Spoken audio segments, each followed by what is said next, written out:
Hi students, I hope all of you are well.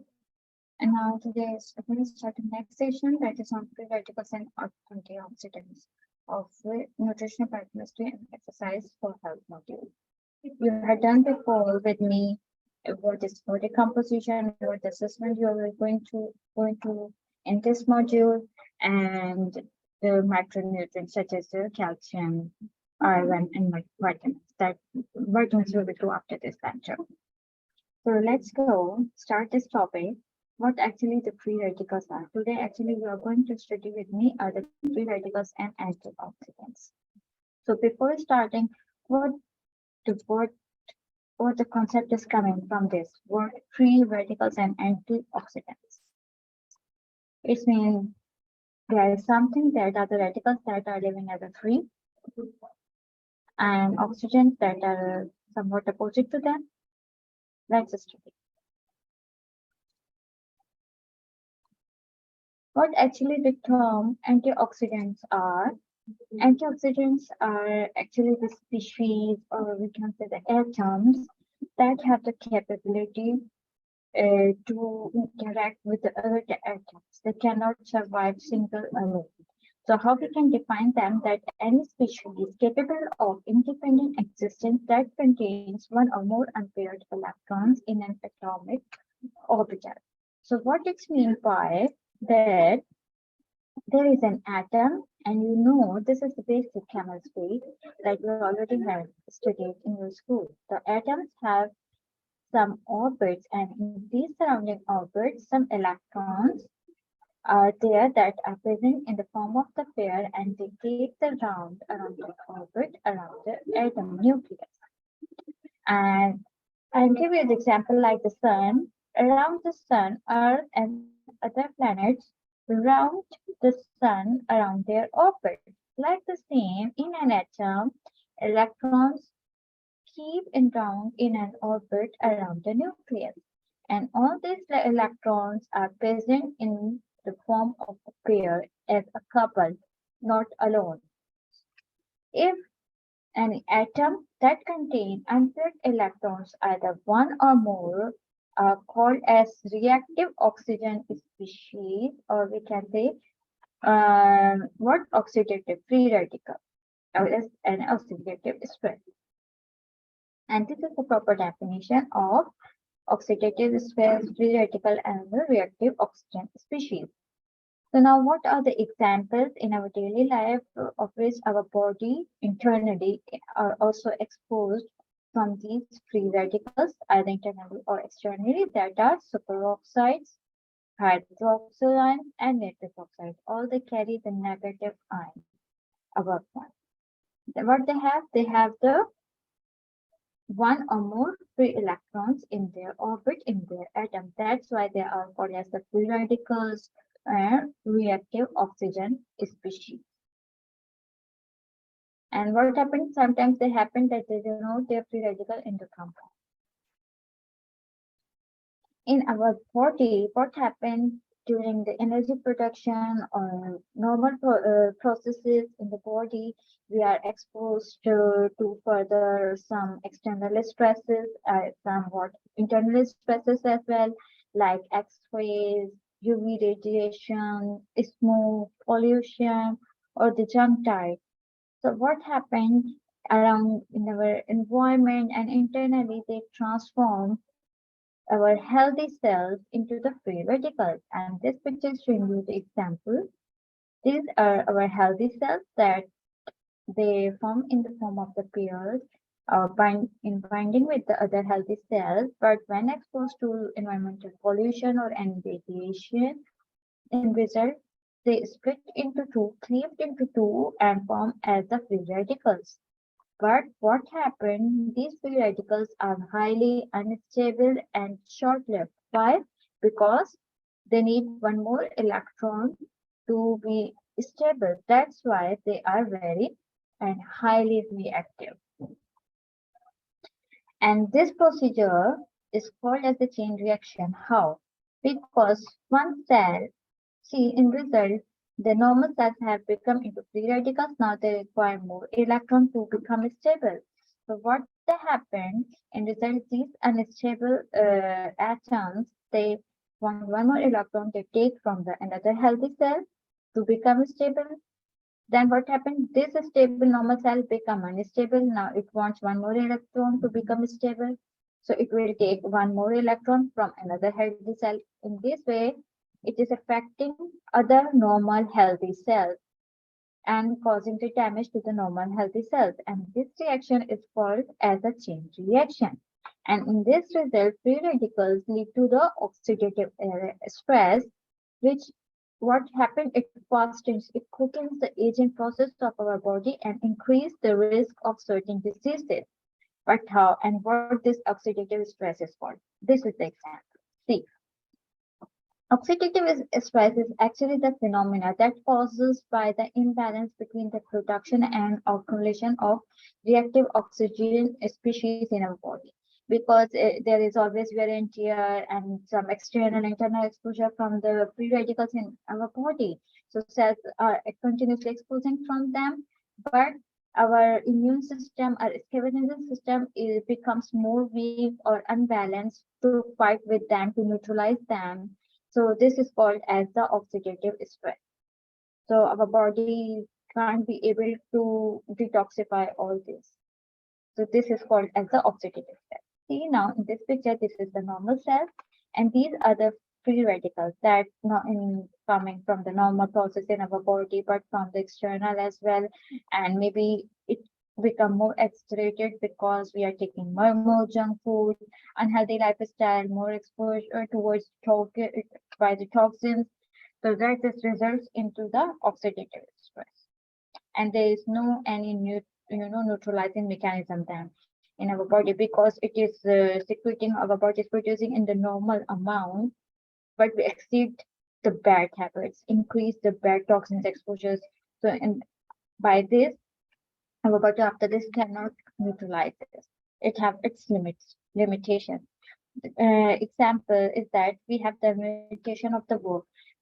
For example, we are running, but we have limited speed. We cannot run very fast like a Superman, like a Batman, or like a speed of the light. So we have the limit. In this way, our body have the limit to neutralize these bad toxins. After then, our body cannot stop it. Then this oxidative stress will further become worse and worse from one cell to another cell as a chain reaction. Now, next is coming the oxidative stress chain. What happened in this cell? What these free radicals do to our body? It damages various parts of our body, various organelles of body, particularly the lipids, which line our normal cells. So lipids actually lining our normal every cell of the body. This is, see in this picture, here the cell is surrounding by a layer, and this layer is actually made up of the lipids. So this exposure of, for example, sun rays, high UV lights, they are also damaging the lipid content, so damaging the normal cells. The other example of damaging the proteins are the amino acids, like the enzymes, so affecting the functions of our body. For example, enzymes are functioning to produce any function part of our body, like proteins or the muscles, or for taking part in digestion. But when the enzymes are effective, so that particular function will stop. Then the nucleic acid, another example of nucleic acid is the DNA. So in our DNA, we have genes, genetic material that contains the information of our body fate, our health, age, aging, all these things. When they damage, so the particular gene will be affected. That particular person may then can be affected with any genetic disease, digestion problem, or with cancer or increased aging. So these are the reasons. Here I'm giving you the more elaboration of this point, that in result of the lipid damage, what happened? Membrane damage. This is called as the lipid oxidation. Protein damage also occurs by these free radicals.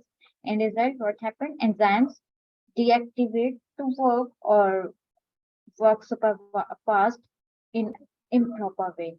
That is not normal.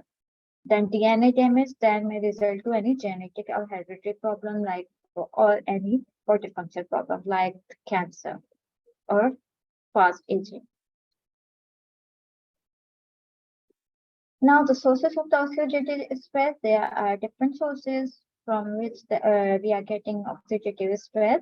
The exposure from the free radicals, such as when we see endogenously. Endogenous meaning inside our body. Inside our body, we are producing some reactive species, free radicals as well. But in our body, we have mechanism, but in limited amount. If they exceed from the normal, then our body cannot neutralize them. So how endogenously we are exposed to these free radicals, such as the superoxides.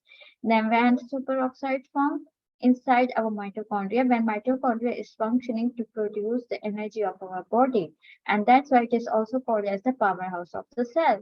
So while in this electron transport chain reaction, when producing the energy, it also releases some free radicals that are damaging to the normal cell. In during the process, there is another enzyme is also functioning, such as xanthine oxidase. It also releases superoxide as a free radical. There are other enzymes as well that acts as free radicals or reactive oxygen species, particularly during reperfusion of ischemic tissue. What is meant by this? Reperfusion means that in our body, our diet, our habits not good. So in result, what happened? There is a blockage of our blood vessel occurs. And I give you the example of a pipe through which you are giving water to the plants, and you are living in a very hot area where is no rain. The source of watering plant is that only pipe.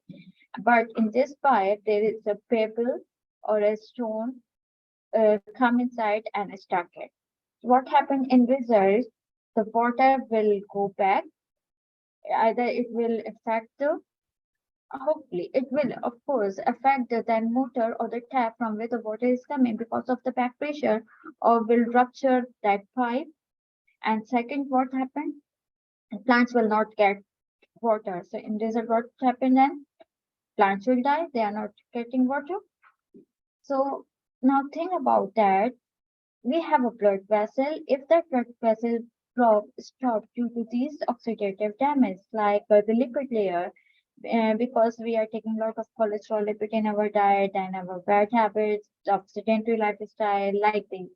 So in this cell, this lipid layer blocks our blood vessel, and after some external forces or the treatment or by the exercise, it come into the normal or a little bit narrowing of the artery got some way to open to get the blood to the targeted organ or the part of the body. In this cell, some oxidative stress, some oxidative enzymes will release. So in this way, enzymes also can act as the oxidative stress or the free radicals or free radical species.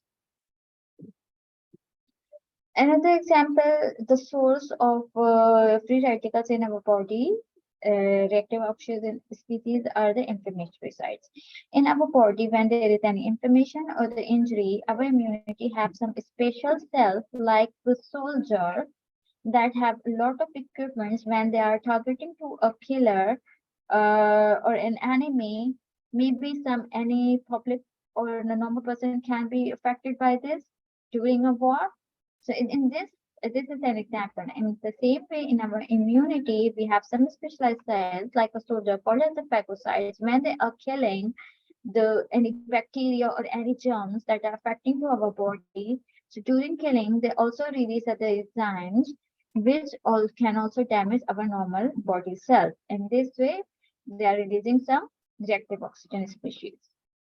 Here, this picture is showing some examples, the sources of endogenous and exogenous sources of oxidative stress, in which you have covered the endogenous one, like through the metabolism by mitochondria, superoxides are releasing.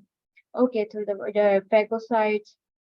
See this example, phagocytes during inflammation, reactive oxygens are releasing that are damaging our normal cells like the DNA. But there are also some exogenous sources as well, like smoking, air pollution, X-rays, UV lights, junk diet. So they are highly reactive oxygen species as a free radicals. And some examples are cigarette smoke, either the person is smoking or affecting the others by this smoke as well. surrounding people are also getting by affecting by this gas release of the smoke, and they are very reactive and carcinogenic that may result into the lung cancer especially. Then some drugs, drug metabolism. Most of the drugs, of course, also result in the formation of the free radicals inside the body when they are metabolizing, when our body absorbing that medical drug or the medicine like the paracetamol. Then radiations like the X-rays and UV light. And this is the reason while taking the X-ray, have you observed that the medical staff also wear the protective sheets to protect themselves as well, because they have then the daily professional exposure to these radiations, free radicals. Then the pollution. Pollution is also affecting our ozone, damaging more. So more exposure to the pollution also results as a free radical damage. Yeah, which means oxidative stress. Then our diet, lipid peroxidases, it also results in the oxidative damage in our body. But these can be, yes, prevented. How? We will discuss it. Yeah, now other more examples are coming, like the fried items. They produce inside our body after and while digestion, lot of free radicals. Tobacco smoke, pollutant, air pollution, some toxic metals like the mercury we cannot touch, it is highly toxic, and some drugs, medications, industrial chemicals released in air. So whole body oxygen consumption during exercise may increase 10 to 15 volts. If we are working a lot or exercising a lot 10 to 15 times more than the normal, so it means that for our this performance we need more oxygen, we respire more. In result, there may be some production of free radicals as well, more than the normal in our body, because oxygen is also the basic asset of our life as well. But in results, some free radicals are also produced. Now here is a further explanation of this, the conditions associated with associated damage. So by the oxidative damage, what happened in result, the cancer can be happened, some cardiovascular diseases like atherosclerosis, high blood pressure, eye diseases like the cataract, and immune problems that may affect our immunity. And in this figure, we are showing you the example of the atherosclerosis, like the pipe that I gave you the example of a water pipe.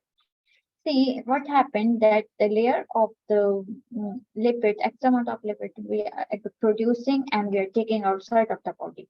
Both together, what happened, this extra amount then stuck it in our blood vessel wall, and then day by day increasing and occluding the lumen of the blood vessel, and in result blood cannot easily flow to the targeted organ. And then because of the oxygen deficiency, the affected part can die or can produce more oxidative stress there. And still, if maybe reperfused a little bit by any mechanism, the enzyme will produce some amount of oxidative stress. And in this way, atherosclerosis heart problems can occur. Other associations with oxidative damage are cancer, hypoxia, respiratory problems, some neurological problems like Parkinson's, stroke. Aging will be more quicker and more worse, and muscle damage during exercise. Here, this tomato is the example. When it is exposed to the sun, what happened? It becomes rotten, then more rotten and shrink. In the same way, our normal cell, how daily exposing to the free radicals, and at one day, what happened if it exposed a lot of oxidative stress which can't be controlled, that will may result to the effect of that organ where the cell is the part of that organ is, such as our brain, our eyes, or any organ that may lead towards cancer. But thank God we have scavengers like Avengers. So they have the power like the soldiers. They fight for us to protect from these free radicals, and these are called as the antioxidants. How we can define them? That any substance that when present at low concentration compared to those of an oxidizable substrate significantly delays or inhibits oxidation that substrate. but they amount, okay, less amount antioxidized. But what actually these are, how we can say what these antioxidants are? They are very, very smart. That's why they are soldiers and scavengers. They have lot of electrons in their orbit. Yes, this means they are rich, they have lot of electrons, and that's why they are soldiers. They are happy to give to free radicals their electrons. Please take from us, but do not disturb, do not damage others like a robbers. What they happen to meet their requirements, they do the rapid door by door to many houses, to many people. So how? So they are affecting many families, many people. In the same way, free radicals are also damaging the normal cells. But these scavengers called as the free radicals, they are now escaping them. How? By how they are protecting the normal cells? By giving their own electron to these free radicals. That's why you usually heard that green tea, vitamin C are very effective as the powerful antioxidants. This is the reason. So what these are antioxidants are found within the cells and body fluids that neutralize the free radicals by landing, by giving their electrons, so stabilizing these free radicals. In result, antioxidant result is relatively unreactive. Here is the other example I'm giving to you of the antioxidants, how they are giving their electron to the free radicals to get them stable. See, it will clear your concept more, how antioxidant is giving them, and protecting the healthy cell in this way, rescuing them. There are the sources from where we can get our antioxidants. Number one, that it is produced endogenously inside our body. Other is exogenous, that we also take from outside our body through our diet or some supplements. In our body, endogenous are also, we can divide into the two. These sources are the enzymatic and non-enzymatic. And in the form of the enzymes, what are the antioxidants our body is producing as enzymes?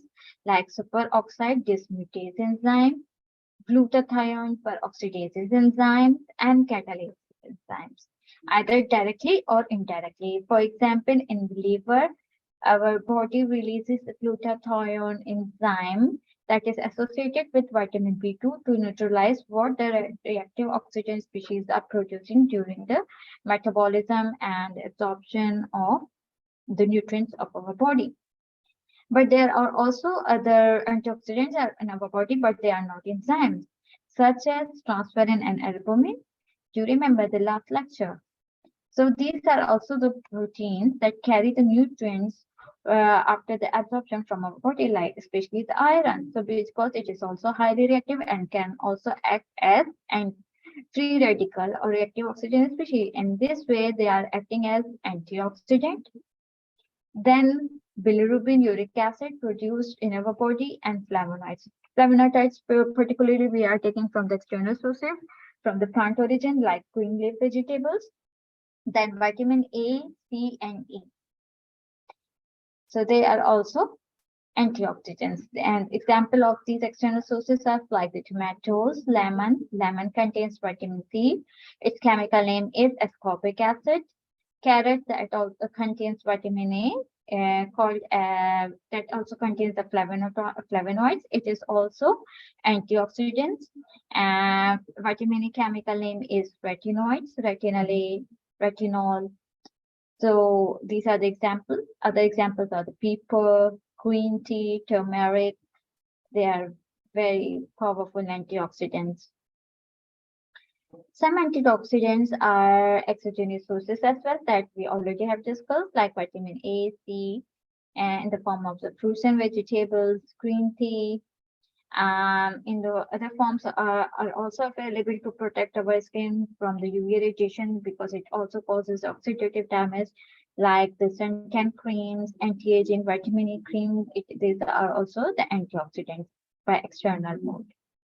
Then there are some antioxidants drink as well, some clinical applications like some drugs, For the good sleep or for the good people, you will take melatonin, but it is harmful. It has significant risks that associated with the hormone, disturbance. So do not overtake or misuse it. So large doses may cause some toxic effects. Here are some questions that for you find their answers and put in the comments and discuss about it. Thank you. Today I'm completing the session. I hope you will understand what are the antioxidants, what are the free radicals, and free radicals are also called as a reactive oxygen species that carry unpaired electron, either one or more, and that's why they are highly unstable and very reactive. To get stable, they want one more electron. In this way, they are also damaging our normal cells of our body. And what are the scavengers? And result of a body also produces some amount, limited amount of antioxidants as well.